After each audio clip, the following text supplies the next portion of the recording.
Good afternoon, everyone, or late morning. After so many delays due to pestilence and war, I'm delighted to finally be here with you today to chair this panel on academic institutions, libraries, and archives. In 1987, when I first became involved in the library field, diaspora institutions and collections pertaining to peoples then under the yoke of the Soviet Union, regardless of language or people, were understood to play a vital role in preserving and perpetuating their cultural heritage, language, and history.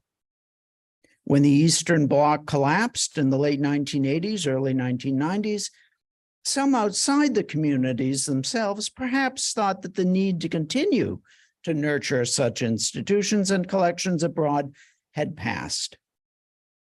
In the case of Ukraine, if any such illusions still existed, they were shattered by the Russian invasion of February 24th and the destruction, often quite intentional, of scores, hundreds of collections and examples of Ukrainian cultural heritage in the course of this unfathomable brutality. As of the end of October, UNESCO has documented evidence of the damage to or destruction of 88 religious institutions, 15 museums, 76 historic buildings, 18 monuments, and 10 libraries. And we know the real numbers on the ground are infinitely higher.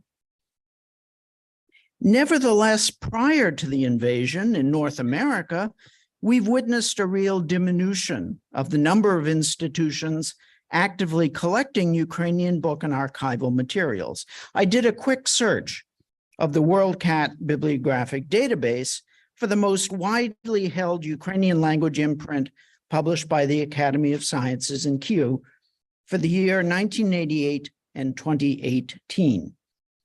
48 institutions were listed as holding a 1988 imprint, which was on scribes in Kiev and Rus. When I searched for the most widely held 2018 imprint from the same publisher, which happened to be on Ukrainian folk traditions in the 19th through early 20th centuries, only 8 holding institutions are listed in WorldCat, 48 to 8. That's quite a reduction in collecting institutions.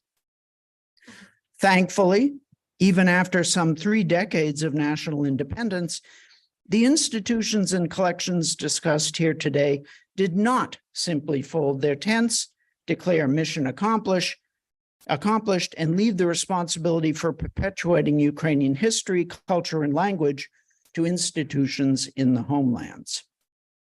And to the institutions discussed here today, I proudly add my own institution, Columbia University. We've built Ukrainian language holdings since the beginning of the 20th century. Ukrainian was first taught here at Columbia in 1935 by Department of Slavic Languages Chair Clarence Manning. Manning, who received an honorary doctorate from the Ukrainian Free University in Munich, wrote extensively on Ukrainian history and literature during his long career, so there is a great deal of historical precedent to our collecting. In point of fact, Columbia has actually intensified its collection development efforts since the return of Ukrainian independence. We're presently the 7th largest vernacular Ukrainian collection in North America and one of the fastest growing. And like the other institutions discussed here today, devoted to preserving Ukrainian heritage and scholarship in both the homelands and in the diaspora. And you'll see a few examples of our very recent collectioneering successes here on the panel over here on the easel. A panel exhibited first as one of 26 panels at the Harriman Institute for the inaugural exhibit celebrating its 75th anniversary, and later also exhibited in Lehman Library at the School of International and Public Affairs. It takes note of a large gift of early 20th century New York Ukrainian pamphlets and sheet music from the Surmak family when they closed down their iconic store in the East Village in 2016. I could also mention the large gift of Bochayu imprints donated by Professor Franklin Siaka, which includes the oldest imprint from Ukraine in our holdings, dated 1734, as well as his collection of election ephemera from the early days of post-Soviet independence, just to give a couple examples. Our speakers today are three distinguished longtime colleagues. Their more fulsome bios are found on the conference website. Our first speaker, Dr. Anna Protsik, is Professor Emerita from CUNY and has served as a board member for two outstanding Ukrainian organizations and collections, UVAN and the Shevchenko Scientific Society, and she is widely published. Our second speaker is my friend and mentor, Edward Kasanik, Curator Emeritus of the Slavic and Baltic collections of the NYPL, and formerly Harvard's Ukrainian Studies bibliographer, librarian, and archivist during a period of tremendous expansion of collections, most especially from members of the Ukrainian diaspora. Since 2015, he has served as a visiting fellow at the Hoover and a research fellow at the Harriman. Our final speaker is Dr. Ksenia Kebuzinski, who serves as head of the Yatsyk Central and East European Resource Center at the University of Toronto. Ksenia served as Yatsyk Ukrainian bibliographer at Harvard for some 15 years, spanning that dynamic first decade of Ukrainian independence. She's widely published and a much esteemed and admired colleague in the library field and a tireless champion for the preservation and perpetuation of Ukrainian libraries and archives. And also later, when we see her on screen, she will be larger than life. We're going to allow approximately 25 minutes per speaker. And I ask that we have questions and answers after the last speaker. So Anna, please.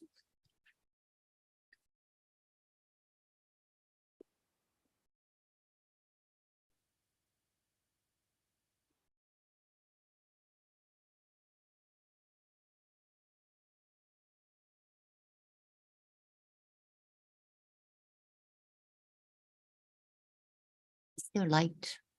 Can I have more light here? No?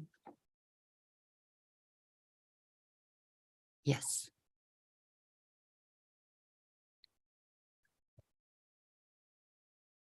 Thank you.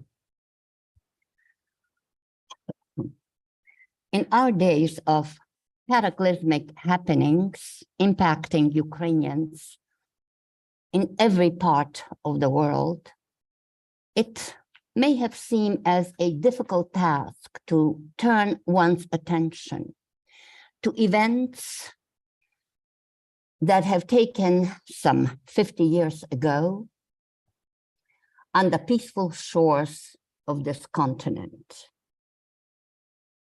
If my assignment proved to be less demanding than I thought initially it would be, it is because the foundations for the two scientific institutions about which I have been asked to talk about, the Shevchenko Scientific Society and the Free Ukrainian Academy of Sciences, have their beginnings at times no less dramatic than those that we are living through today.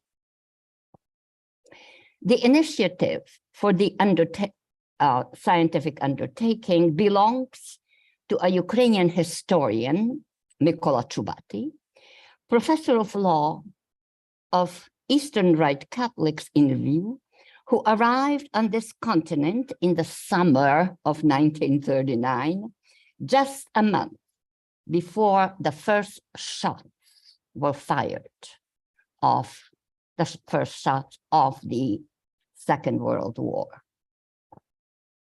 He came to the United States as a delegate of the Greek Catholic Church to a Congress of Pax Romana, a well-known international organization embracing the faithful of this denomination throughout the world. With the assistance of his close friend from earlier years, the Polish historian Oskar Halecki, also a delegate to the Congress, Czubaty was able to establish contacts with American educators interested in East European studies.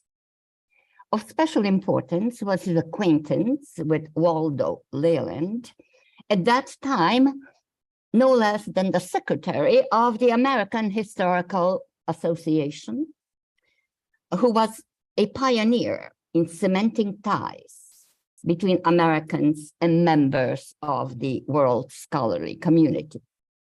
Also important were his meetings with the prominent American historian Harrison Thompson, the editor of the influential Journal of Central European Affairs. It was in this periodical that the first articles on Ukrainian history would appear. These early contacts paved the way for familiarizing United States and West European scholars with the basic outlines of Ukrainian history. In this endeavor, too, Czubaty received general support from his Polish colleague and friends of Professor Halecki.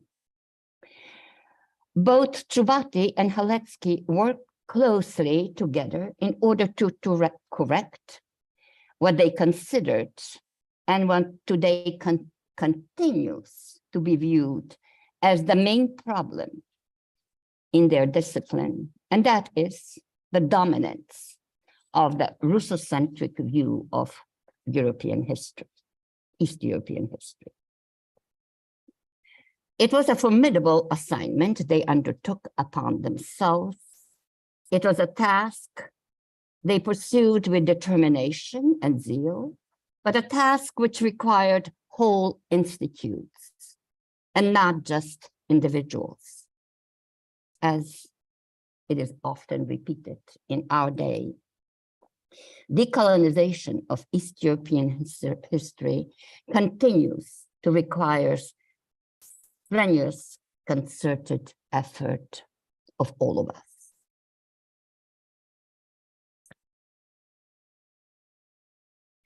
As Czubaty's research work stressed the fact that Ukrainian history belongs to the East Central European and not East European history because of the continuing presence of European thought in the country's development. Making one's voice heard within the international academic community through high-quality presentations and well-researched publications required more players, of course.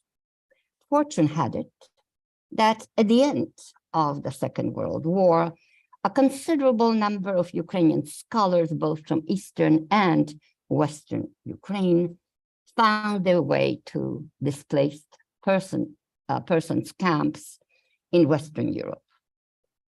Being true to their calling, similarly as the lone Ukrainian historian on this continent, but in the most unenviable circumstances, they began active scholarly work leading eventually to the construction of the foundations of what became on this continent a few years later, the Shevchenko Scientific Society in America, but well, as I have mentioned, better known as NTSH, as well as the Free Ukrainian Academy of Arts and Sciences. It was largely thanks to the indefatigable efforts and inexhaustible energy of Mykola Czubaty. I am just amazed how much he accomplished so early after his arrival on this continent. It was thanks to him that the resettlement of these remarkable men and women, resettlement to this continent, proceeded with speed and what we could say relative ease.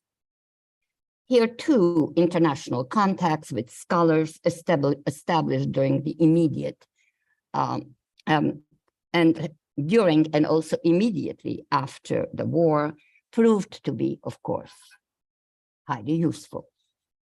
Both Chubati and the new arrivals took it for granted that the Shevchenko Scientific Society on this continent, founded officially here in 1949, would be constructed in accordance with the vision mapped for it by its founder and for many years its undisputed leader, the renowned historian Mikhail Hrushevsky, because many of the tasks for which the society was established at the end of the 19th century were still to be fulfilled and are still to be fulfilled today.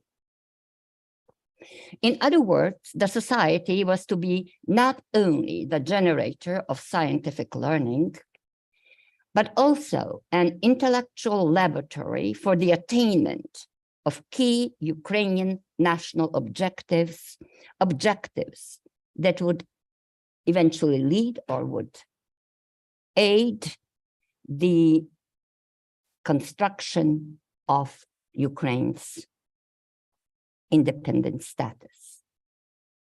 In retrospect, it can be argued that it was the Shevchenko Scientific Society under Hrushevsky's guidance that began laying the foundations for Ukraine's statehood decades before the struggle for independence became a reality in the second decade of the 20th century. A relentless struggle which, while achieving considerable success, and once again, I want to stress, the defeat in 1921 was not a defeat in the true sense of the word. What happened during those 3 years of independence could not be erased from Ukrainian land, even under the Soviet atrocities that would take place a decade later. Hrushevsky's original designated tasks for NTSHA were totally in line with objectives of similar scientific institutions established by stateless nations like the Czechs, the Slovaks, and Poles before the First World Conflict. The brief period of independence that was achieved by these nations during the interwar period was once again under deadly threat in 1939. This blow was most keenly felt by the Poles, and that partly explains the close cooperative effort among scholars of these two nations, despite serious differences which may have existed, which actually did exist, in the sphere of politics. Good relations with Polish men of learning and women of learning continued uninterrupted throughout the Cold War and the period of coexistence.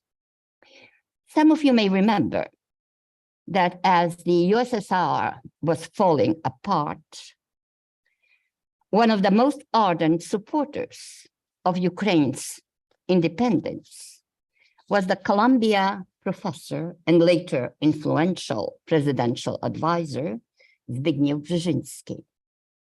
It was he who, for example, in his editorial in the New York Times, stressed the fact that Ukrainians were not just a nationality, as some American pundits would have it, but a nation in the full sense of the word, a nation that deserved full independence.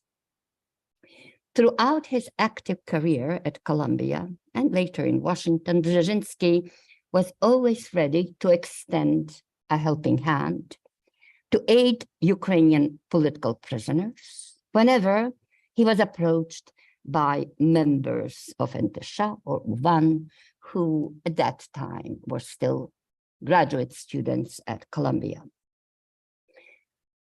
cultivation of good relations with American men of learning has been an important task of both Ukrainian scholarly institutions, a task mapped for them by Mykola Chubati. It was he who first awakened an interest in Ukrainian studies among Columbia University professors, such as Clarence Manning and Philip Mosley, who were already mentioned at this conference. One of the advantages of UVAN, or the Free Ukrainian Academy of Sciences, was important, especially during the immediate post-war period, was the fact that the academy was founded in Kyiv at the time of Ukraine's brief but singularly important period of independence of 1918-1921. This fact enabled some of its members to take part in international conferences at which statehood, past or present, was a requirement for participation. The Shevchenko Scientific Society, though older and active on Ukrainian territories for several decades, until very recently had never had an opportunity to spread its wings in an independent Ukraine. It is important to note that the two Ukrainian scientific institutions, though governed by separate statutes, cooperated closely with one another from the very beginning. In fact, most of the active members have been and continue to be members of both institutions. The Taras Shevchenko conferences held in our day at Entesha were originally planned, sponsored by UVAN, since most of the Shevchenko scholars were concentrated there. As in the past, today these conferences are planned by both institutions. Most of their scholarly works have been and continue to be published jointly. Let us look at the motives which inspired our predecessors to dedicate part of their careers and free time to Ukrainian scholarship. Both institutions depended largely on donations from Ukrainian community, so there would be very little or no material compensation for the work done. Without question, the driving force was the deep-seated sense of obligation to continue the important mission begun some 7 decades earlier by their predecessors. They were acutely aware of the deplorable state of affairs, especially in the field of humanities, in Soviet Ukraine, as well as of the enormous gaps, half-truths, and misinformation in the field of East European studies in the free world. In the post-Second World War period, in addition to the multitude of misconceptions verging on fairy tales brought to the West 2 decades earlier by emigres tied to Tsarist Russia, Soviet distortions and alternate truths found their way to East European studies. During my undergraduate years, for example, in a widely used Russian history textbook written by an American author, Christopher Wren, one could read that Simon Petlura joined Hitler in 1941. Petlura's assassination in Paris in 1926 and the subsequent widely publicized trial of his assassin were well known to informed scholars in the United States, but were not the subject of general knowledge in the USSR. Glaring factual blunders and the entire construction of the textbook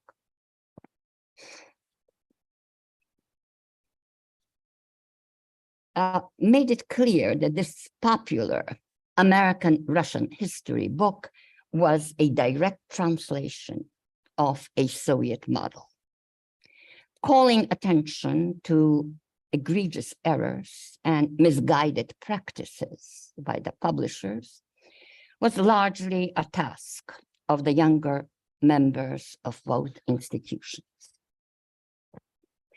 Another objective which members of Entisha and UVAN set before themselves during the post-war years was the task of filling in blank pages in the field of humanities. Blank pages in Soviet Ukraine. Perhaps the most glaring omission in the 20th century history has been the subject of Holodomor. The Diaspora initiative compelled the Soviet authorities to embark on their own research project in somewhat later period. Stanislaw Kuczycki is a direct product of this belated undertaking. After the fall of the Soviet regime, cooperation between Western scholars and researchers in Ukraine became a possibility.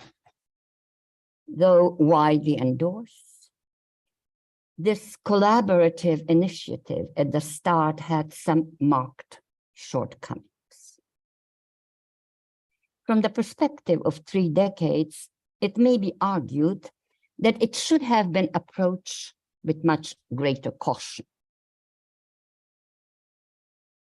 with more than just a lingering presence of Marxist ideology in the newly proclaimed independent Ukraine, and the then highly fashionable neo-Marxist thought in the Western academic world. Marxism, for example, has not been identified as one of the underlying causes of the Ukrainian tragedy of 1933. When this issue was raised at an Entisha conference during a debate with Stanislaw Kuczycki, the post-Soviet scholar responded with a lame retort to the effect that there is still a great deal that we do not know about Marxism. While with respect to details, this is true, I am convinced that not only those who studied Marxism on Alexander Ehrlich, Brzezinski, and Bialer should know that this ideology categorically condemns private ownership of property for profit, and that in line with the social Darwinist principles on which this mode of thought is based, it endorses the use of violence in the struggle for the attainment of the ultimate goal. Some of you may remember that Eric Hobsbawm, one of the most eminent Marxists in the West, in one of his interviews, stated, when asked whether it would be okay to have done away with 10 million, 16 million peasants in 1933, 20 million, his response was yes, if it would attain the final goal. This is just recently. Yet for today's neo-Marxists, both in Ukraine and in the West, it is convenient to shift the blame for all the evil deeds and atrocities committed by the Soviet regime, not on the original source and its chief interpreter, Lenin, but on Stalin. No, it was not just Stalin's famine. Those were not just Stalin's labor camps.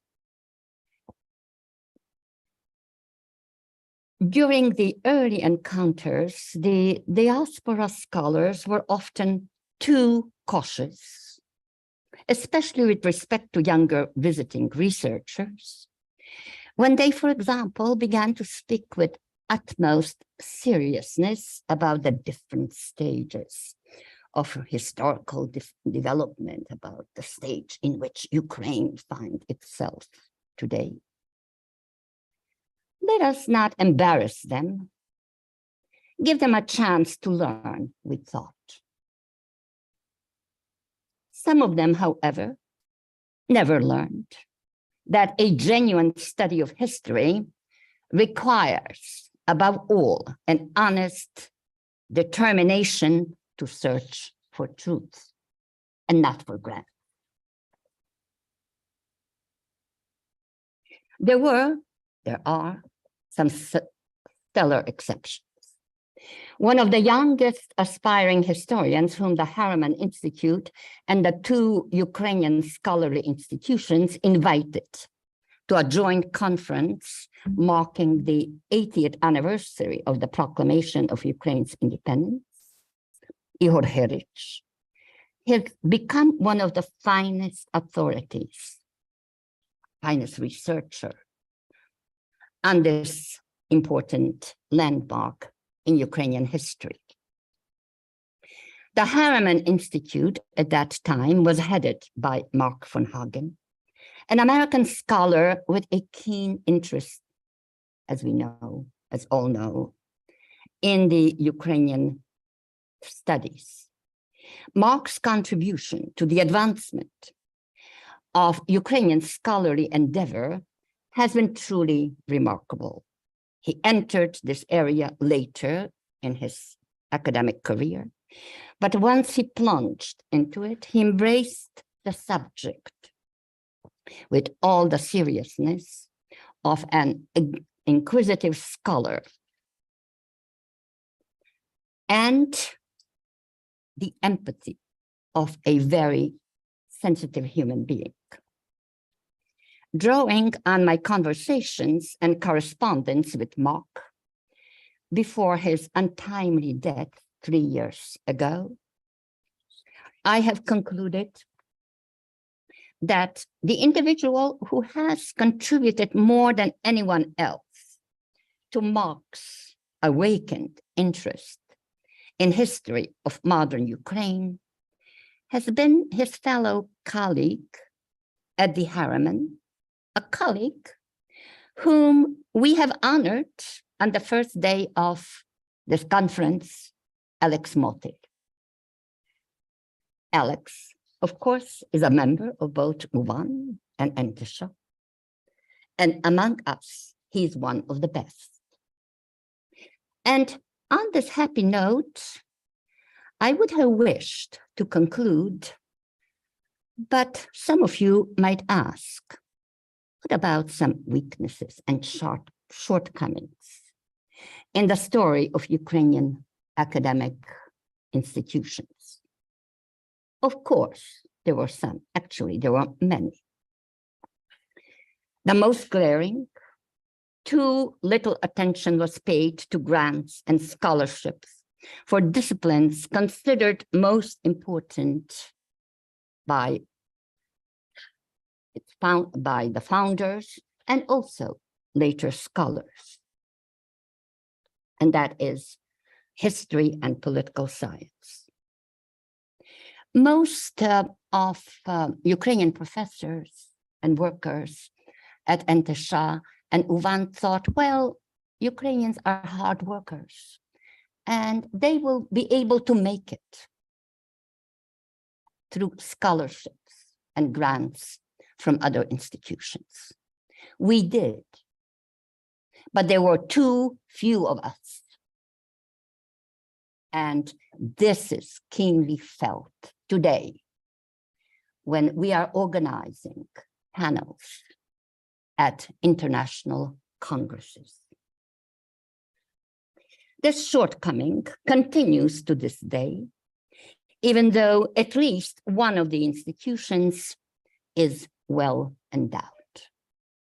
Grants are given, but they are too small to make a significant impact, and they are given to disciplines that do not have the top priority. Thank you very much.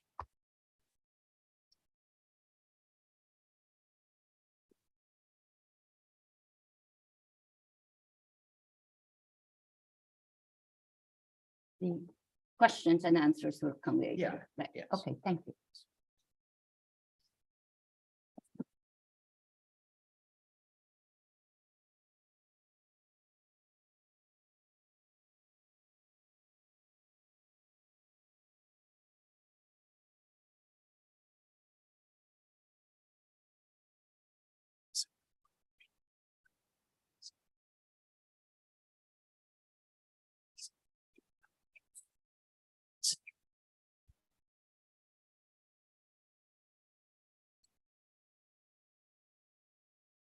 Good afternoon, everyone. I feel deeply privileged to be here today, and especially to re-encounter colleagues, some of whom, like Anya Procik, were my earliest guides to Ukraine in North America. It is also fitting that Ksenia Kebuzynska, my successor in Cambridge, and now the Petro Jacek librarian at the University of Toronto, is a virtual co-presenter today. My first encounter with a professional Ukrainianist came in the summer of 1970 at the University of Illinois. I was then a raw graduate student here at Columbia, enrolled in a pioneering Department of Education-funded Slavic Library Institute. Institute faculty and fellow attendees came from other collections throughout the United States, among them Harvard, LC, Cornell, Michigan, and of course, Illinois.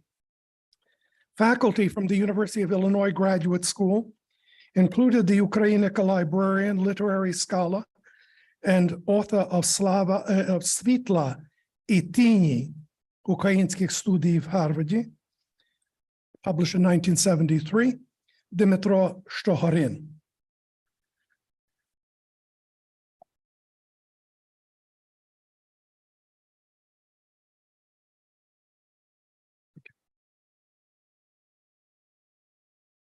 Now? No? Okay. Please.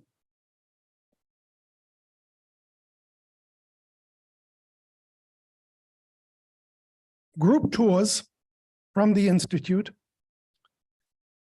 took us to University of Indiana, where we met Dr. Andriy Turchin, the then newly installed, curator at the Indiana University. Turchin and Shtohorin both were leading figures in the North American Ukrainian library community and its vibrant professional organization called TUBA, Товариство Українських бібліотекарів. After the summer of 1970 at the University of Illinois had ended, I returned to New York and further study for the oral exams, much feared, at Columbia.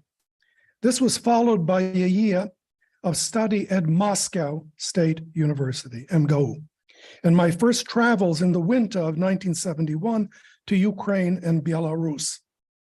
En route to Moscow, I lay over in London and spent 2 impactful days in Oxford with the erudite bookman and librarian J.S.G. Simmons and others at All Souls College.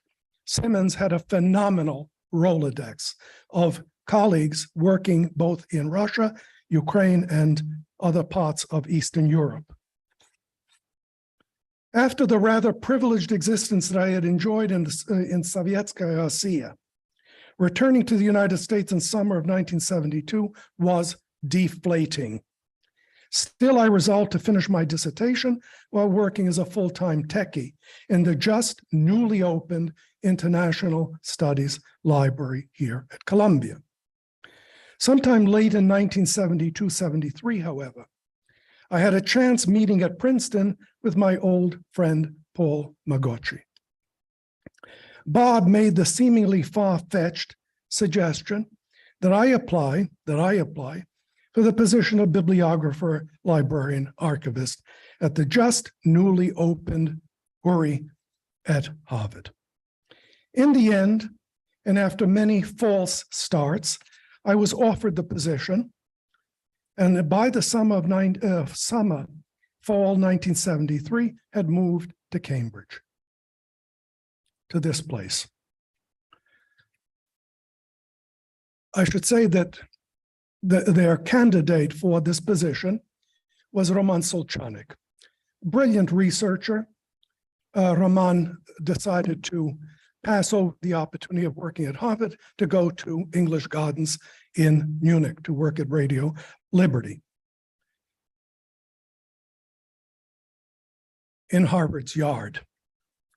Despite my dubious qualifications, I soon found ardent mentors from among the Ukrainian studies community at Harvard, among them the Institute director, Turkologist Omilyan Pritsak, Byzantinist Ihor Shevchenko, and perhaps most importantly, the stalwarts of the Ukrainian Studies Fund, FKU. Stepan Khemich, who died prematurely in 2001. Bogdan Tarnowski, later Deacon Bogdan Tarnowski, and Boston banker George Yurchishin.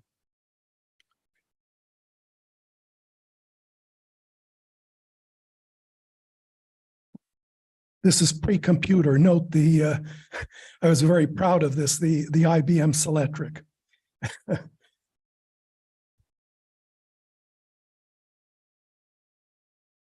Remarkable leader. I've encountered only one other person in my professional career similar to him, and that's Vartan Grigoryan, my boss at NYPL. Remarkable figure.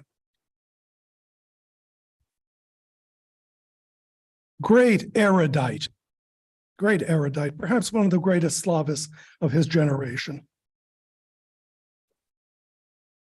And here we are at an FKU meeting with some of the donors and some of the exec, and you see Mr. Yatsik in the background.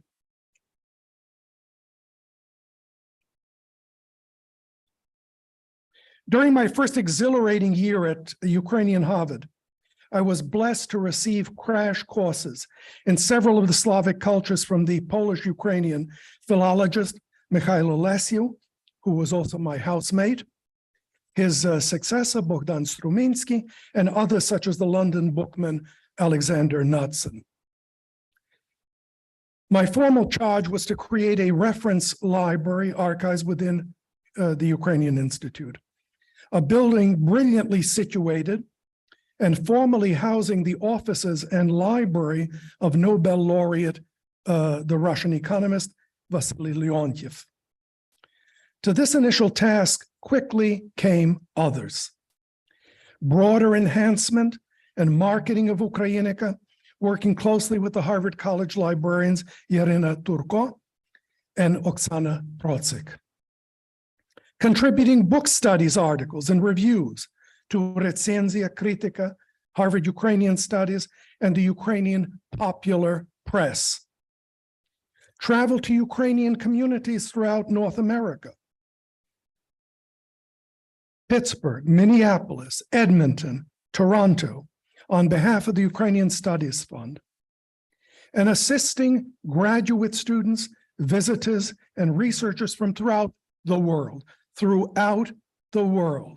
from Israel, remember Moshe Altbauer, from Jerusalem, Livia Roth-Kirchen, from Yad Vashem, Poland, the head of the Polish Academy, Alexander Gejsztor, the art historian Jan Bielostocki, and from Asia. And these became very, very important opportunities for me to learn from an international cadre of scholars that came to the Institute. Having unfettered access to the historic Widener stacks, rare art and architecture folios in the Fogg Art Museum Library, books of imperial provenance in the Legal Studies Library, and unica, such as the Lviovsky Bukvar, the De Camillis Bukvar, 1698, that were housed in Houghton, only further fueled my interest in the history of Slavic book cultures. I soon developed collegial relationships with bookmen at the Houghton Rare Books Library and organized the first of many Ukrainica exhibitions in the historic Amy Lowell Exhibition Hall at Houghton. Acquisitions. Some of my major acquisitions, for example, 1,000 rare 19th and early 20th century volumes from the historic Prosvita Chitalnya that was located in the Ukrainsky Narodny Dym here in New York, came within months after my arrival in Cambridge. The following year, 1974, the Harvard Library acquired the vast archives, 12,000 volumes, of Detroit collector Mikhailo Bazhansky, thereby easily doubling the then existing Ukrainica collections. Dozens of smaller gifts. Please let me linger one moment on this photograph. This was the formal presentation or giving over to the Harvard College Library of the Bazhansky collection in 1974. And the subject of one of the later presentations here, Ivan Lysyak-Rudnitsky, is seen on the upper left of the photograph. This was in the old seminar room of the Ukrainian Institute. Dozens of smaller gifts and purchases from notable personages of the European and North American diaspora, such as Joseph Cardinal Patriarch Slipe, who was then resident in Rome. And I remember my first visit to this very intimidating figure. He was then living to the right of St. Peter's Basilica in the Episcopal Palace there. His neighbor was the Vatican librarian at that time. Really, absolutely remarkable. Left an overwhelming impression, that first meeting with him. Others, I was also other individuals who gifted collections. For example, Kubiovich. I visited him in Sarcelles, outside of Paris. Visited with him and his wife, Daria.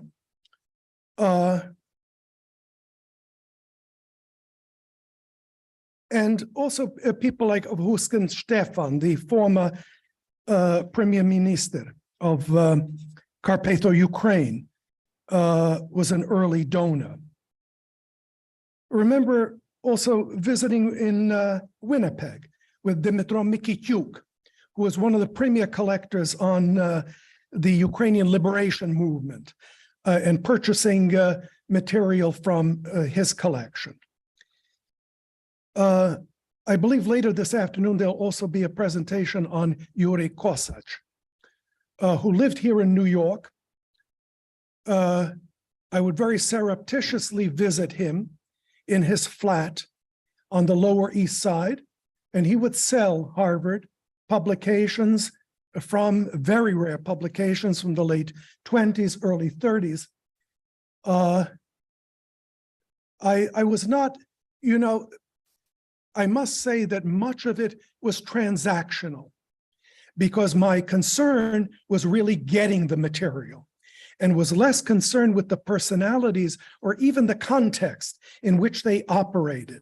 But I only wish that I had recorded some of the interviews with him and with some of the other individuals with whom he was in contact from that leftist wing of the Ukrainian diaspora. The following year, 75, the tempo of my work became even more intense, with travels to more distant parts of the United States. In Portland, I was hosted by the bookseller extraordinaire, Walter Powell, born Volodymyr Pavlenko, who established one of the great chains of antiquarian bookstores in the United States, in Portland, now in Chicago, Powell's Books. In California, I made the first of many future visits to the Hoover Institution, where the Harvard donor, Osip Kladko, was head of technical services. And I understood from Roman Protsik that Mr. Kladko or his estate has recently gifted a publications fund no? Yale Library. No, but Kladko. No? Oh, interesting. Then I misunderstood. In any case, he was the representative of the Ukrainian Studies Fund, Kladko, in California, and was kind enough to offer me hospitality and my first tour of the Hoover Institution.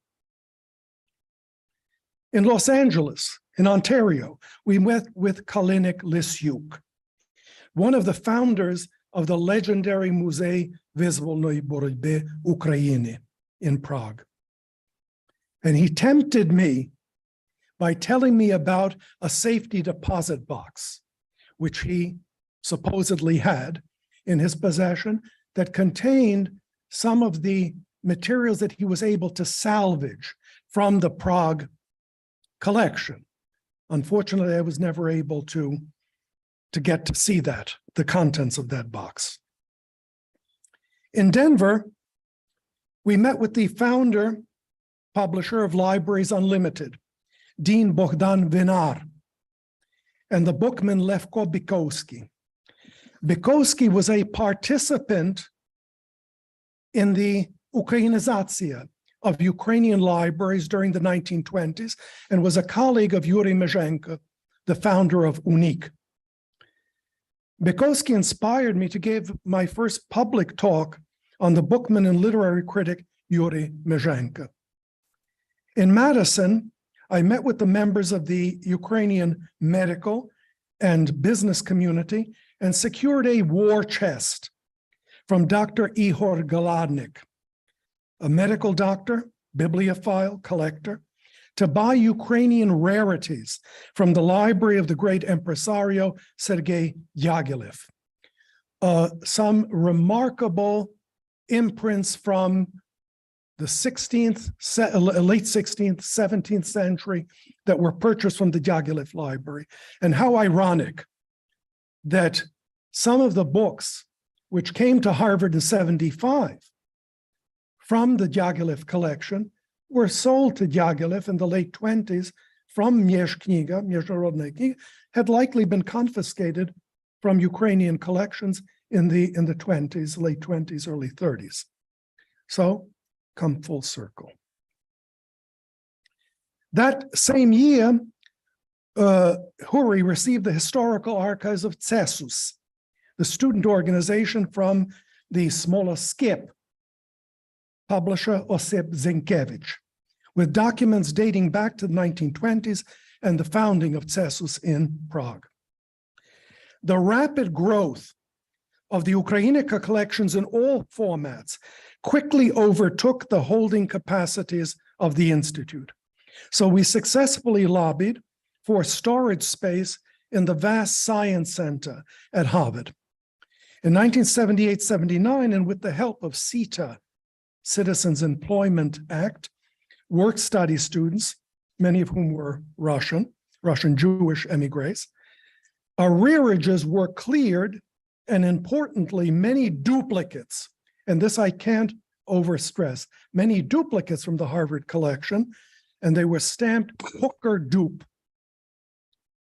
began to be sold at very moderate costs and sent to other major libraries throughout the United States, including Library of Congress, which had a very, very strong and influential contingent of Ukrainian librarians. I worked very closely with some of them, particularly Vasil Nadraha.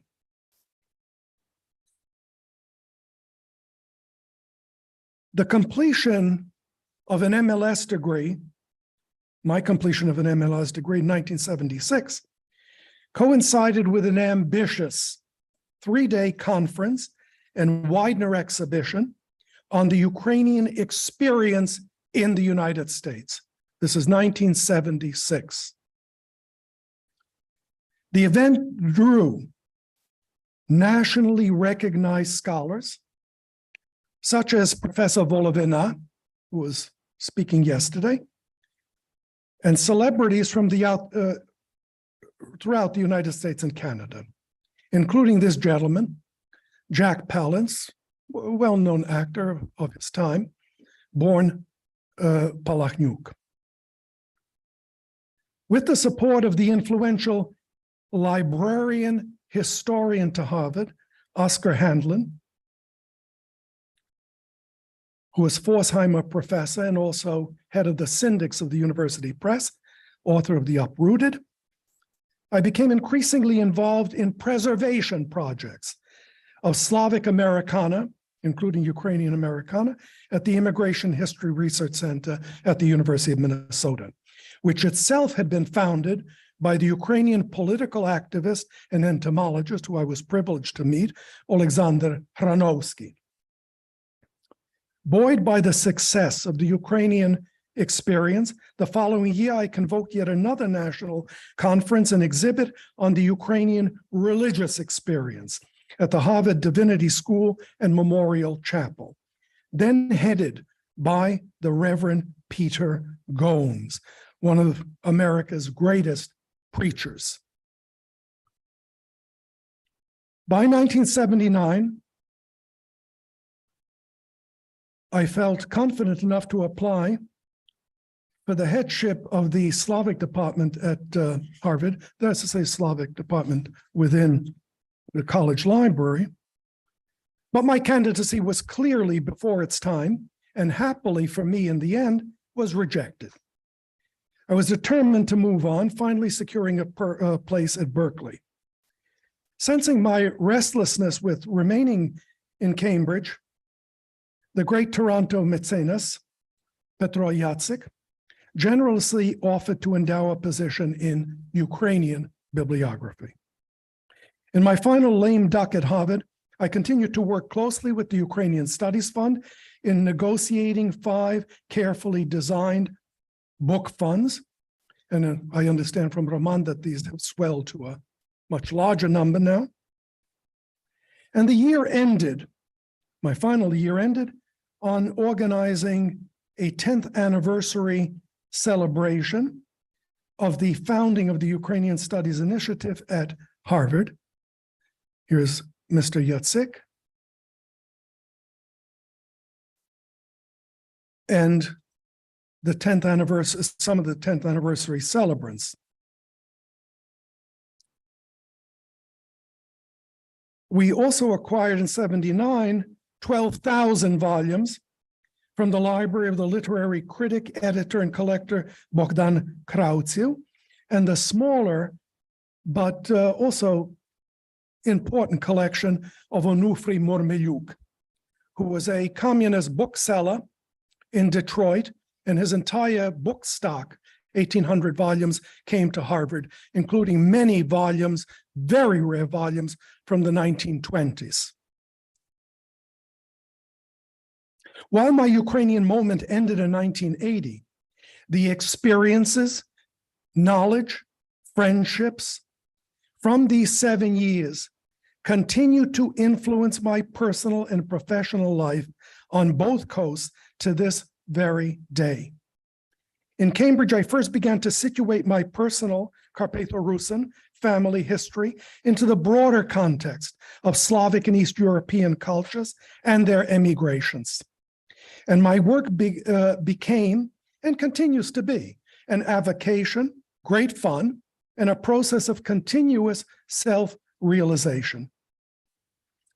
Harvard collections and themes that I first explored in my early publications, book studies, Bolshevik nationalization and confiscation of book and art treasures, Slavic visual cultures, Slavic immigrations to the United States continue to engage me well beyond my retirement. During the 7 years in the yard, I developed a hefty Rolodex of colleagues and acquired important marketing and development skills that were easily transported to Berkeley, New York Public, and other institutions where I've been privileged to work as a curator, consultant, or appraiser. Finally, and most importantly, the Ukrainica collections in the Harvard College Library were quadrupled during my tenure, and thousands of gifted duplicate titles were exchanged at nominal costs to enhance the research collections at LC, NYPL, and Illinois. And this Ukrainian moment unfolded in a historic, elite American university settings and amidst figures of international stature. One of the individuals who participated in the 1976 conference, Yuri Bogdanovich Kistiakowski, the person who developed the detonator to the atomic bomb, 1945, was with Oppenheim at Los Alamos. Another visitor, we'll never forget him, also came to the Institute and was privileged to give him a tour of the collections. I'll end by quoting from Reverend Peter Gomes and his prescient remarks spoken in Memorial Church, Harvard Yard, spring 1979, at the 10th anniversary celebration of the Ukrainian studies at Harvard. From Peter Gomes. By Harvard's measure of time, Ukrainian studies is a very new child in this household of learning. 10 years is but a speck in time in the annals of America and this university, which is older than the nation itself. However, by the standards beyond Cambridge, the heritage of Ukraine is far older than Harvard and America. And by the events and achievements of the recent decade, we are reminded of how young we are. Thank you so much.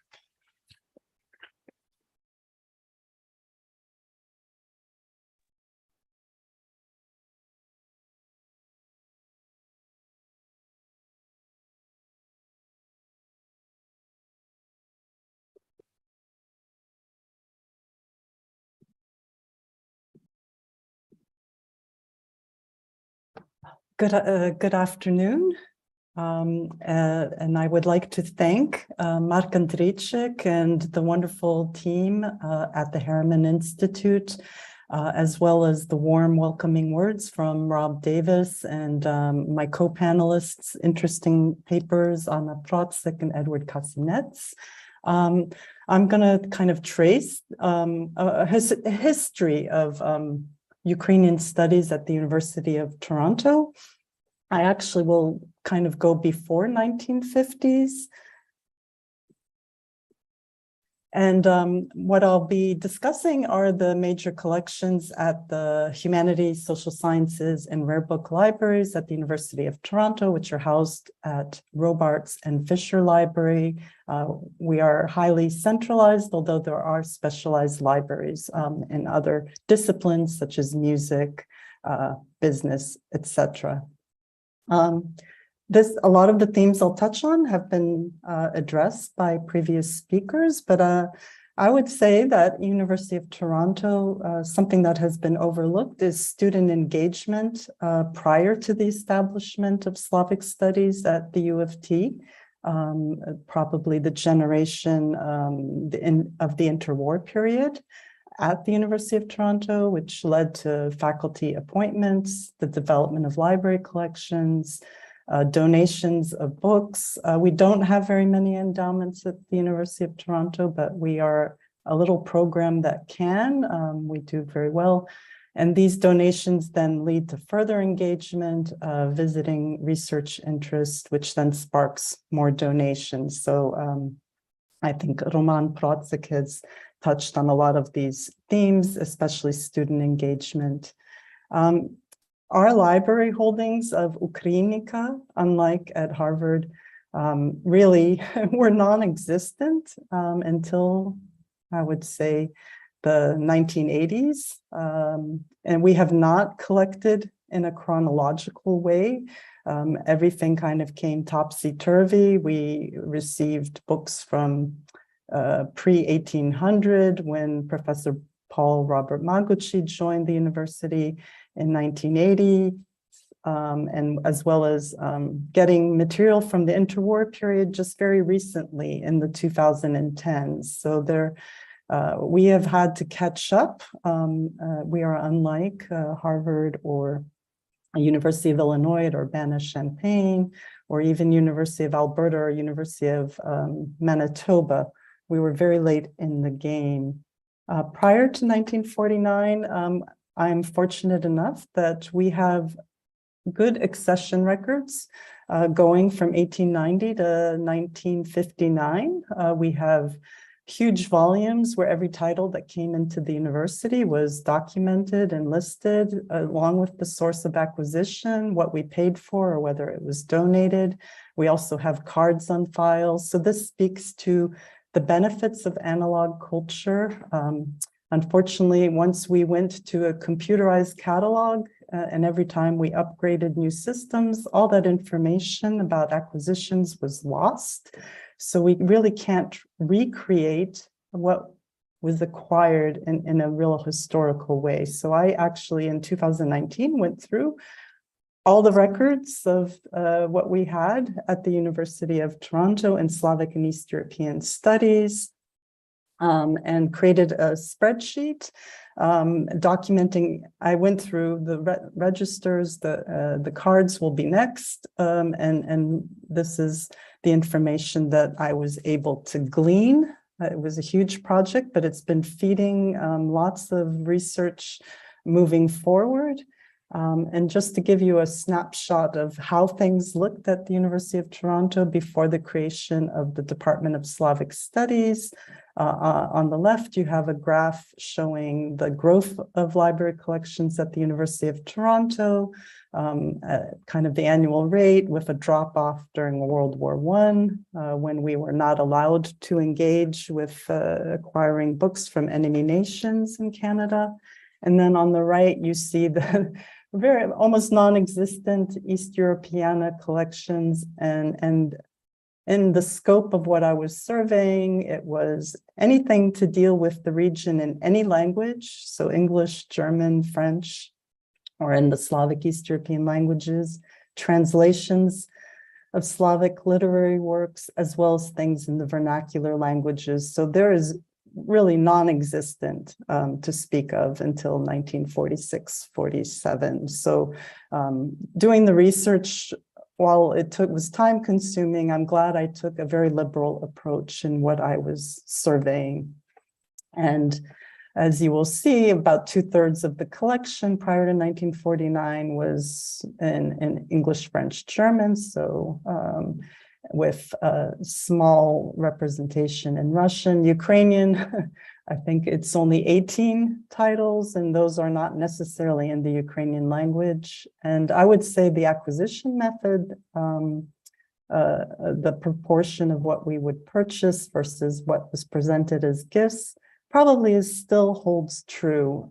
We get about a good 20% in Slavic and East European studies as generous gifts, and our collection would not be as unique and wonderful as it is without the community in Toronto, Ontario, and the rest of Canada. of the Ukrainica that we had before 1950. It was only 83 odd titles prior to 1950, mostly in English language, mostly to deal with Ukrainian Canadians. And here I highlight a few examples, such as Florence Randall Livesay's translation of Songs of Ukraina with Ruthenian poems, William Paluk's Canadian Cossacks, or Alexandra Jardine Hunter's translation of Shevchenko's Kobzar. And in the case of Hunter and Livesay, they were missionaries. So while they were promoting awareness of Ukrainians, there was also a bit of a colonial reason for the works. Now, it's interesting to think about why was University of Toronto so slow at establishing not only Ukrainian studies, but Slavic studies in general. We already had, thanks to Professor James Mavor of the University of Toronto, who was friends with Tolstoy, an early immigration of Duhobors who settled in the prairies in 1899. And then by the 1920s, we were getting an influx of students who were escaping the Bolsheviks and pogroms. And we were also getting other immigrants from Poland and from Austrian-Hungarian Empire, the second wave. And you can see by looking at the yearbooks of the University of Toronto, you could actually recreate the student body because the entries in the yearbooks actually indicate the place of birth and also kind of the ethnic affiliation of these students. So for example, by 1910 in Toronto, the Ukrainian community already had a church, a benefit society, a printing press, a bookstore. They opened a Prosvita Society reading room, yet the university, despite all this happening and the students being enrolled at the university, it was a backwater in terms of introducing international programs. I found that the Ukrainian students were already organized at the university in 1931. They had a club that was very active, that gained formal status in the 40s. They also pressed for extension school classes. There were large enrollments. And by the time the Slavic department was formed, Ukrainian honors courses were being taught. And I would say likewise that the Polish students were also organized around the same time. There was not a Russian circle at the University of Toronto until 1947. So it would be interesting to look at records or any information about the involvement of students in getting Ukrainian studies integrated into the Slavic department. Simultaneously, as there was this kind of what I suspect student movement that needs to be researched in more detail, we had large efforts by the Soviet Union to influence teaching across Canada. There was this Canadian-Soviet Friendship Congress, of whom which many faculty, as well as government officials, including the Prime Minister Mackenzie King, were members of and were taking part in this Congress that was held in 1943, in November of 1943, where one of the main goals of the Congress was to introduce Russian studies at every university in Canada. Fortunately, the recommendations, there was a committee struck in the 40s at the University of Toronto, made up, it was interdisciplinary committee that first recommended the introduction of Russian studies at the U of T in early 1945. But I think the role of the Canadian government in Ottawa urged the university to take a cautious approach. And fortunately, that was the approach that was taken because, and I'm thinking about Serhiy Zhuk's paper, in 1945, there's the Igor Guzenko spy affair, where It's revealed that there are sleeper agents in Canada and the US, and some 13 Canadians are accused of spying for the Soviet Union. This whole Russian focus at the University of Toronto is dropped, and the recommendation is to introduce a Slavic studies course at the University of Toronto. And I think that is, we would not be talking, I would not be here talking to you about Ukrainian studies at the university had things not gone that way. Just to give you a mindset of the university, in early 1945, the faculty board recommended that Molotov be given an honorary degree at the university. So fortunately, that did not proceed.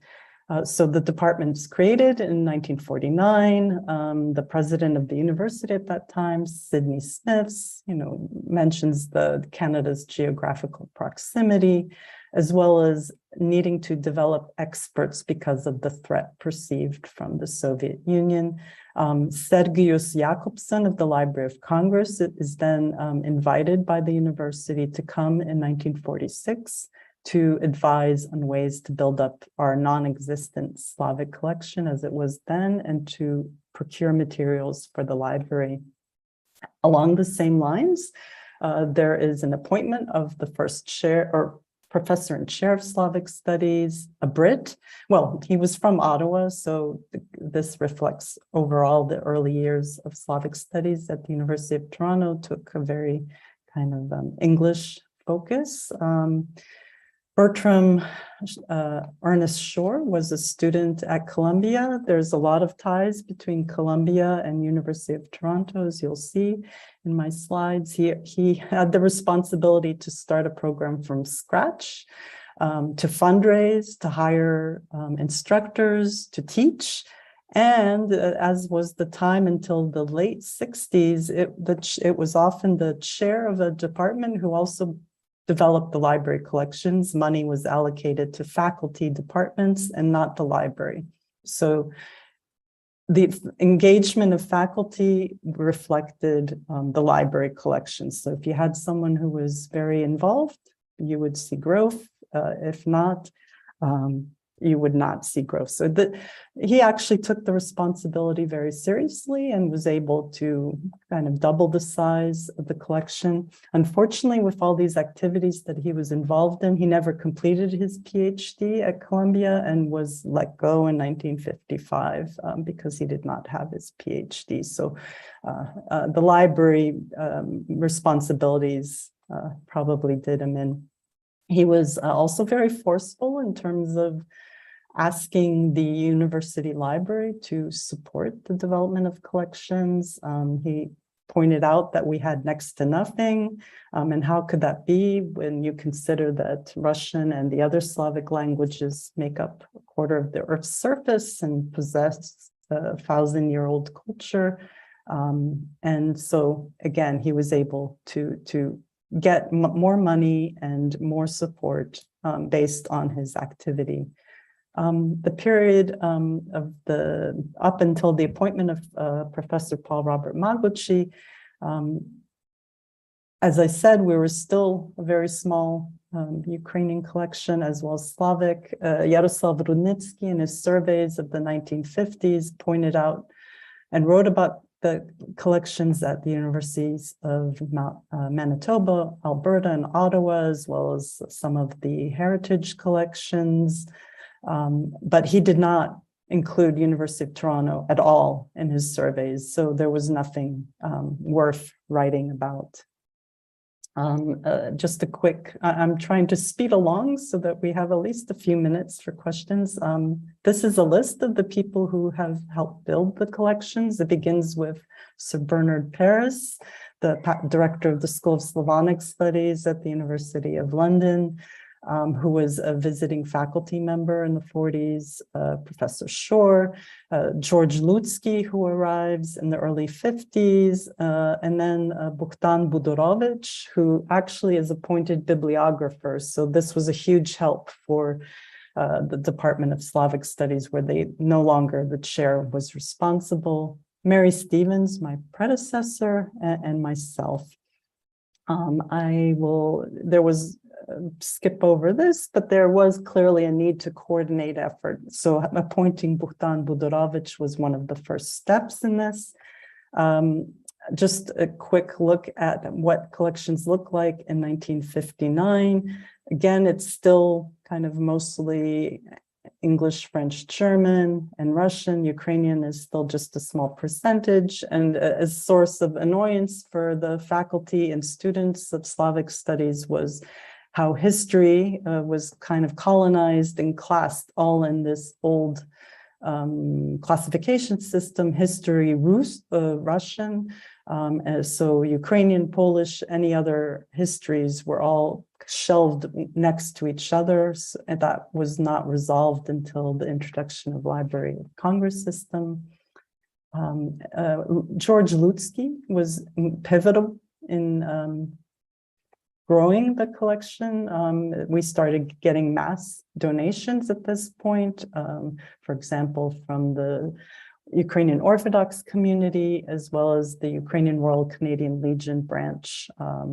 It's really that cycle of having students, faculty appointment, having personalities to drive the collections is key. It's maybe not so much endowments as having people who are engaged. And this is just a reflection of sources of acquisition for specifically Ukrainian content.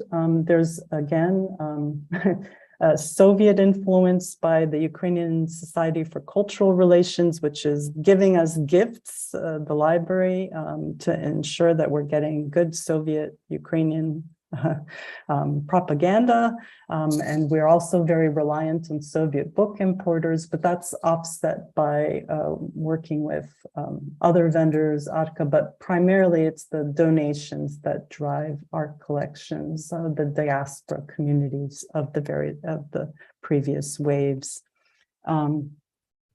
Budurovic, as I mentioned, was a very significant figure. Karl Mechel, who was a Slavic librarian at Columbia, did an assessment of the library collection in 1961, and he did stress that it's really important to appoint someone in the position of bibliographer selector who feels that the library is a reflection of his or himself, and I would agree that it's really it's not just a job, it's a profession.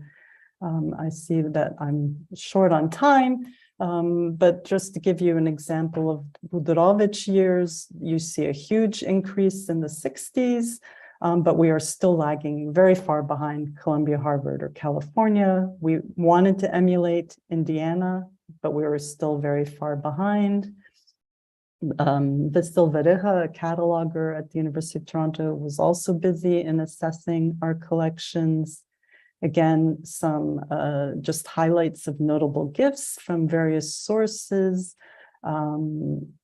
including Joseph Cardinal Sleepy. It's often the case that donors will give to multiple institutions. Unfortunately, I'll fly through the 1980s, but the appointment of chair in Ukrainian studies with someone such deep engagement with Ukrainian studies, it was a phenomenal period, especially the 1980s. We received massive donations of pre-1950 Ukrainian Canadiana, Ukrainian refugee publications, microfilm collections of the collection of Ukrainian serials, the Millennium Ukrainian collection purchased from the Paul Fekula collection, Peter Putichny, who still donates regularly to our library. Alex Moltel has facilitated some wonderful collections to us as well. So it's really the community that has really built the collection. And as you'll see, this is how it looks like now. I just want to kind of stress in the last minute, though, some cautions about the future. As you will see, this is books that have been cataloged. I don't have acquisition statistics, but this is a good gauge of what's happening in Canada. Is University of Toronto now is becoming by de facto the only library collecting in Slavic languages. You're seeing huge drops at other institutions that historically collected. This is very concerning. Ukrainian, as you will see in the numbers here, is virtually kind of centered at University of Toronto. Alberta is fallen far behind. University of Manitoba, interestingly, is still maintaining its collections. But, you know, Professor Miroslav Škandrij recently retired, so you really need personalities associated with this. And I'm on my last kind of slide here. Bogdan Budurovich kind of realized that coordination would be the future. And this he already realized in the 1970s, that you could not have one institution responsible for everything. And that, as is happening now with the University of Toronto, that you needed specialized holdings, that you also needed a commitment from the university. And so just to kind of what is going to be happening, what we're going to just see greater and greater consolidation with regional partners. The plus is that there's no reason you can't have Ukrainian studies at any university when there is a regional consolidation of library collections. So like the Big Ten, there's University of Nebraska can draw on the collections of University of Illinois, Urbana-Champaign. So it's good for Ukrainian studies. But the minus is you might see greater homogenization of collections. You will lose local subject and language specialists, so you will not have someone based in your own institution. You will have to rely through outreach or Zoom. The digitization is positive for Ukraine in particular, in that our unique collections will help provide access to scholars going forward once Ukraine is recovering from the end of the war. But it can also undermine publishing and book industry. The devaluation of gift collections, I just want to close on this because this is the loss of social history. Provenance of books tells us stories, and I have an example here of all of these book stamps on a single book that shows you the journey of how this book arrived at the University of Toronto. And if institutions are deduplicating their collections, assuming that a title is a title and a copy is a copy, we are going to lose the history of our community. I just want to end on that note then, and thank you.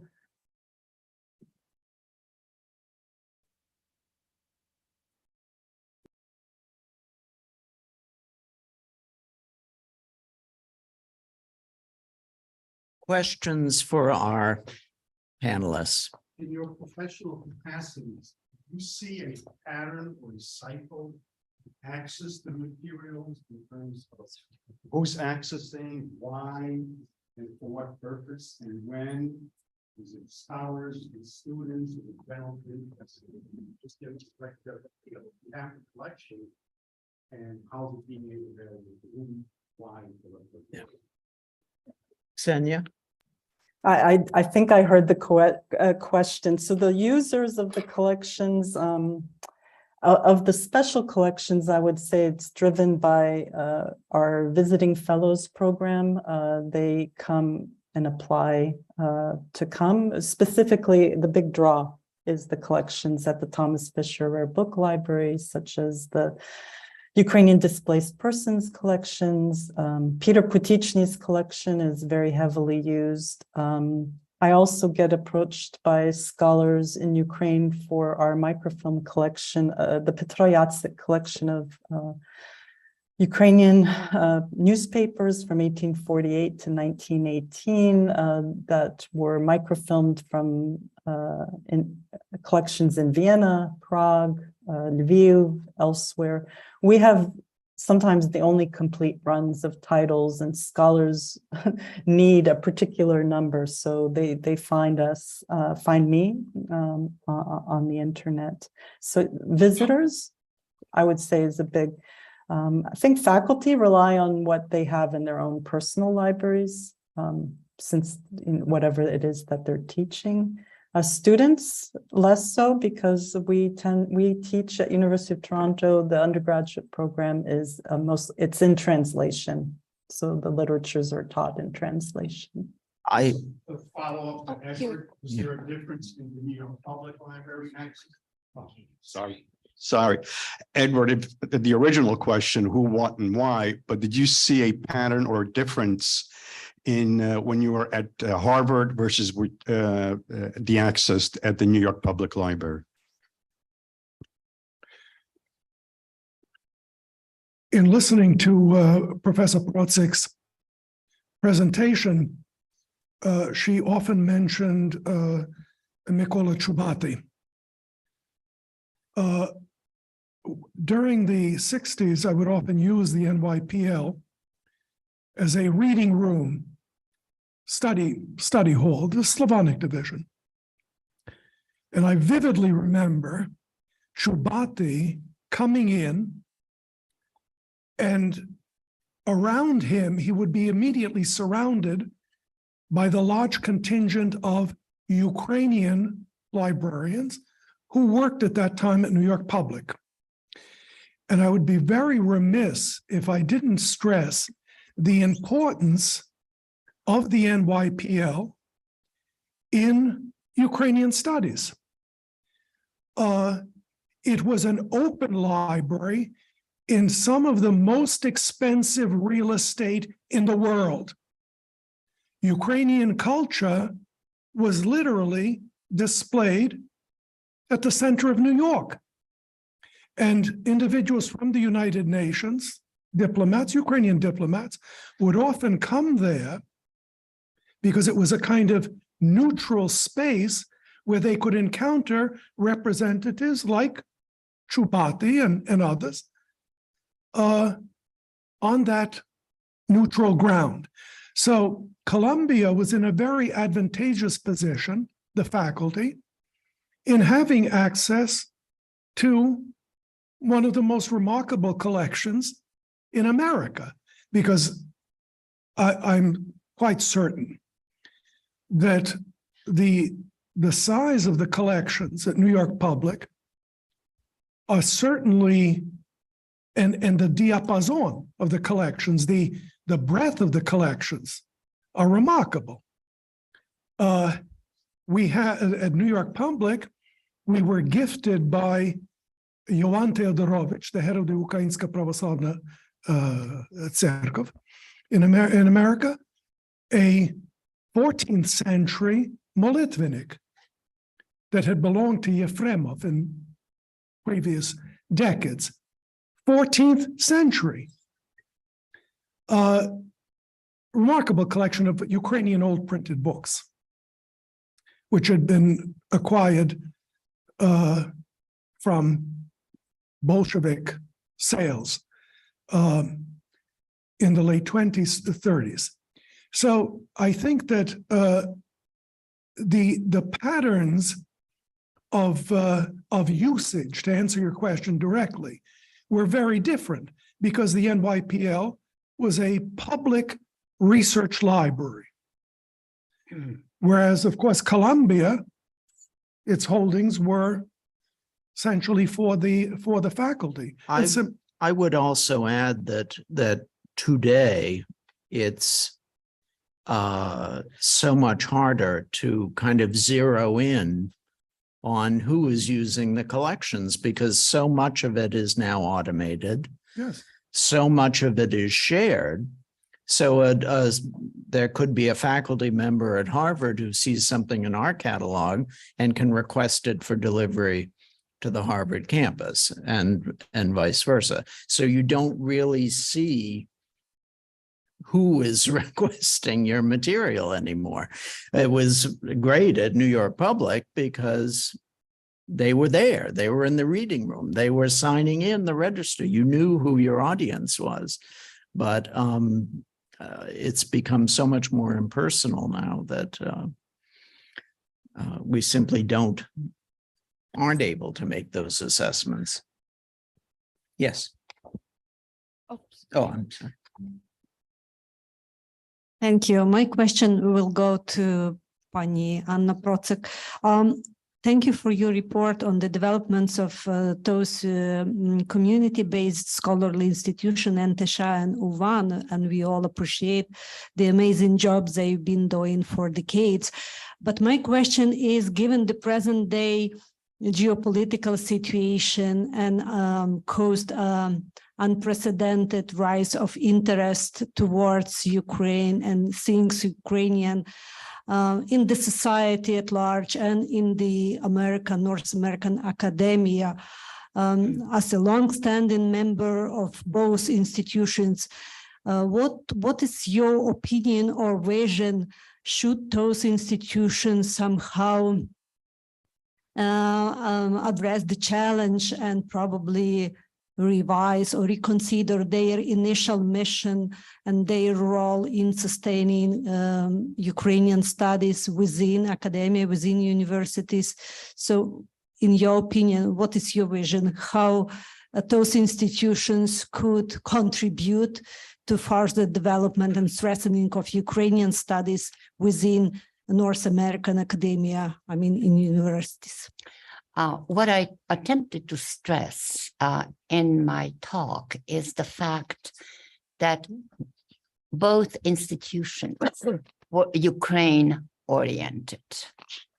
It was not the Shevchenko Society or the American Shevchenko Society. It was a branch of the Shevchenko Society that was founded in Lviv more than 100 years ago. So both institutions have been and continue to be Ukraine-oriented. Occasionally, we do publish, like the Atlas, which is a very good example, but very rare. We publish a book that focuses exclusively on the United States and Ukrainians within the United States. As far as our vision is concerned, it is my opinion that it is too early to say. It is something we do think about, a great deal, but to make a plan at this time, in these very uncertain political conditions, it is too early to say anything definite, except that yes, we are Ukraine-oriented. And there are some, so to speak, steps that have been taken and are being taken. For example, scholarships for artists that focus on war, if I'm not mistaken, because I'm not in the leadership at NTSA now. From my point of view, a bit too much has been focused precisely on such things as art and literature at the expense of what is most important as far as decolonization of East European history is concerned. And that is publications on history and political science. But in general, that is, we are still very much, so to speak, in shock, as I'm sure all of you are, in view what is happening today in Ukraine. So no concrete plans as yet, definite plans, long-range plans. But this is something that we are working on. Yes. I have a question for Ksenia. I'm going to mention the dirty word digitization. I mean, between the war and the pandemic, it's become clear how absolutely crucial digitization is. I'm wondering, can you say anything about sort of thinking and plans at the University of Toronto Library around this issue? Well, it's something I've been thinking about quite a lot. I mean, university libraries have been digitizing their collections that are in the public domain. So at this point, following the US copyright law, that would be anything published prior to 1926. So that's easy enough if you have funds, and we do have the John Yaremko Foundation did give us money to digitize Ukrainian content. So as the moving wall moves along, I can have material digitized and put up on the Internet Archive as well as through our catalog. The problem is things that between 1926 and the present, there is a movement to, as I mentioned, to consolidate library collections in offsite repositories. There are the recap partners that Rob Davis can address. We have one at Downsview with local universities here, is to digitize material and lend it electronically to partner libraries. But that does nothing to help scholars in Ukraine, because it has to be within that. So that's through the controlled digital lending model that many of you may be familiar with during the pandemic, when you could access digital surrogates through the Hattie Trust emergency library, as well as the Internet Libraries Emergency Service. Moving to open access for Ukraine, I think that would be a positive direction if we were to subsidize book publishing in Ukraine to make material there available. The problem is, having enough readership in North America to drive the funding. I mean, perhaps but I think that would be an important direction, because we see the risks of, there's huge print runs in storage in warehouses in Ukraine that have been destroyed. So had we had digital content, that would have been something that's in our collections. At the same time, thinking about Ukraine and the damage to the infrastructure and access to energy. Having things digital right now is of no good if you can't charge up your devices. So it's complicated. I'm grateful to see that the State Archives of Ukraine is massively digitizing daily and putting the archives up. So archives is a different thing. I think there's positive direction in going that. The book publishing is complicated because of author fees to open up publishing. Where's that money going to come from? And I'm grateful for the question, and it's something for us here to think about. We have a question from our Zoom audience. Frank Sissons asking Anya Procek. Although Oskar Halecki was a great friend of Enta Shah and propagated the idea of Ukraine as part of East Central Europe, he was also a proponent of the Yagelonian idea opposed by Mikhailo Hrushevsky and most Ukrainian historians. Do you know how Chubati dealt with this? Well, Chubati was a diplomat. And from what I know, very good relations, positive relations, not only with Halecki, but also with Halecki's colleagues who came to the United States during the war and after the war. And the relations continued. How they resolved these issues, I don't know. I was not able to find any material. We don't have Chubati's memoirs, even though it would be wonderful if he would have written them. Correspondence, I'm not familiar with it exists. This is not really my area of specialization, but I have prepared this paper for this conference. But it's a very interesting question and worth investigating. We have a Yes, Marta, proszę. I can add a factoid to Chubati. He was supported by Bishop Metropolitan Konstantin Bohachevsky, and perhaps some of his material is now located at the Stamford, Connecticut holdings. And while I have a microphone, I want to plug my own book, Ukrainian Bishop American Church. It is a story of the conflict between church and state in the United States before there was a church and a state. And it has a lot of material on what we were discussing here in the 1930s.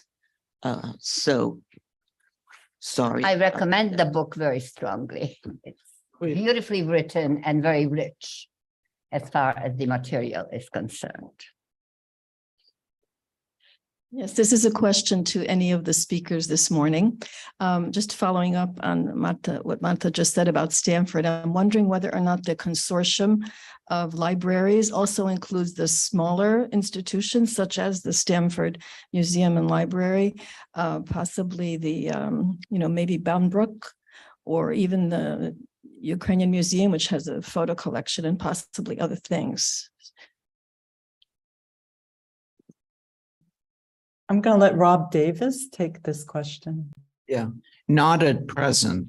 At the moment, these kind of consortia are principally larger academic institutions that are in network. So you have the Ivies Plus, which includes Stanford, it includes Johns Hopkins, it includes MIT, all the Ivies. But we have not reached that point where we're actively integrating some of these smaller organizations and collections, which is unfortunate, but hopefully we'll get there. I'll just jump in that there may be a possibility, at least with the University of Toronto, to engage with the St. Vladimir Institute and its library of perhaps integrating so that at least their library catalog displays on the University of Toronto library search interface so that they will be more discoverable. It doesn't mean an integration of the collections at this point, but it's something that we will be investigating, is to at least make them and they're only a 5-minute walk away from Robarts Library. I just wanted to follow up on that.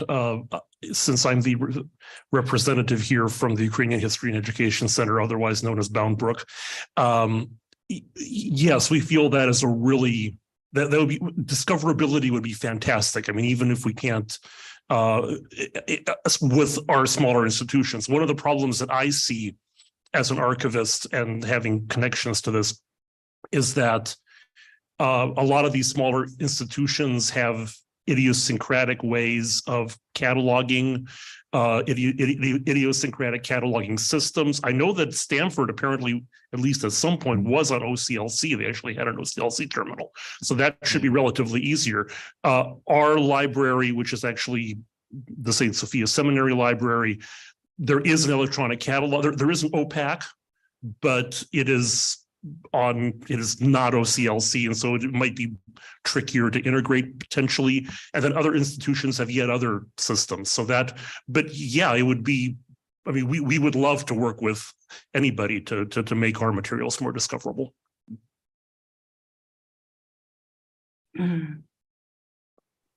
Well, I believe that the St. Vladimir Institute librarian, Helena Ostapchuk, does use, she captures catalog records from OCLC, but she doesn't download them, she replicates them. So there probably would be a script we could run that could match material to records in WorldCat OCLC and run it that way. But yes, the challenges are there, but I'm sure they can be with all the kind of technological solutions to problems. I think that's something that we could surmount.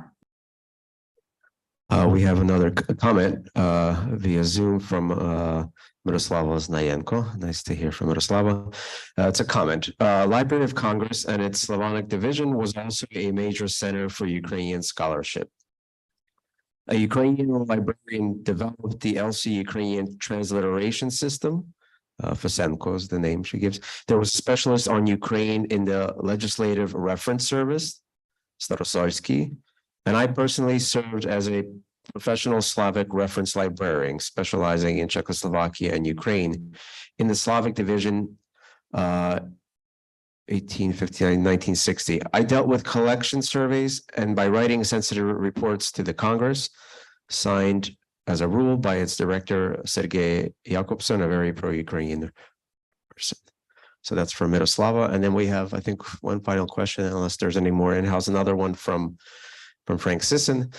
This one's to Ksenia, if she's still around. No? Ksenia?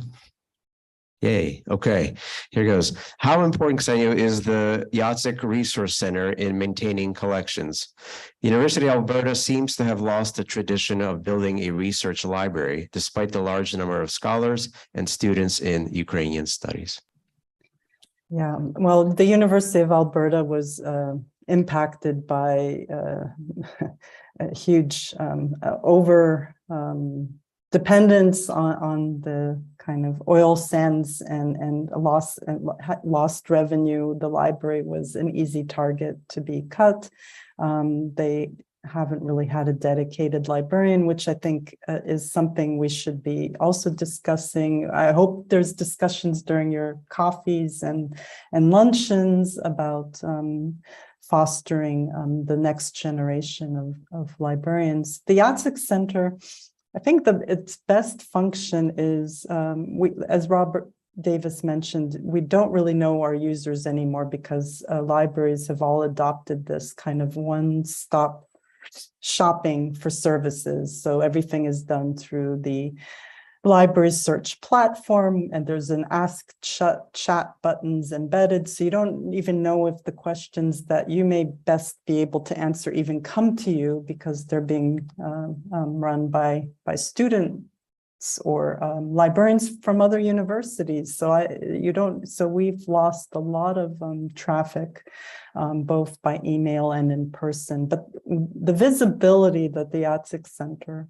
brings as existing with a head, myself, with some staff, is incredibly important. If we were to lose, and it's not a endowed center, that some money was received as a one-time gift, and we're still coasting on that one-time gift, which was mostly just furnishing. So there's no money for my position for the center itself, for it to continue after I retire. There's a kind of a movement to close service points. So I'm still around, and I think the administration is not willing to close this particular service point yet. But having it attracts donations. So people from the community drop by. They have a sense of good feeling that there is someone who will listen to them, will care about their parents, their grandparents' private book collection, will come and visit them, sit with them, talk to them, build these relationships. But that is not, unfortunately, not the future. And I think it's really important to drive this home, is that this consolidation, we're going to go back to the model where faculty departments order books.